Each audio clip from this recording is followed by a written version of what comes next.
Haqqoniyat. Haqqoniyat deb ishda to'g'rilik, so'zda rostlikni aytilur. Inson bo'stoni salomatiga, gulzori saodatiga haqqoniyat yo'li ila chiqar. Insoniyatning ildizi ulan rahmdillik, haqqoniylik, haqshunoslik, odillik kabi eng yaxshi sifatlarning onasi haqqoniylikdadir. Janobi Haq shu nomi muborakni muqaddas bilgan kishi hech vaqt haqqoniyatdan ayrilmas. Chunki haqqoniyat nuri qaysi dilda jilovgor o'lsa, Janobi Haqning tavfiqi rabboniysi shu dilda sha'nu namo qilur. Aql egalari, vijdon sohiblari har vaqt ko'rgan, qilgan va bilganlarni, haqiqatni va to'g'risini so'zlar. Ishda to'g'rilik, birovning nafsiga, moliga xiyonat qilmoq so'zda to'g'rilik har vaqt rost so'zlamaklikdandir.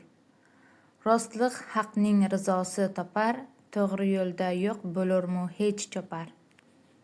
Kech chopar. Bizim shariati islomiyatda agar bir kishining haqqiga bo'xton qilinib qilmagan ishni qildi deb so'z so'ylansa, bilgan kishi rostini so'zlab, shul kishini oqlamak vojibdir. Rasuli akram Nabiy muhtaram sallallohu vasallam afandimiz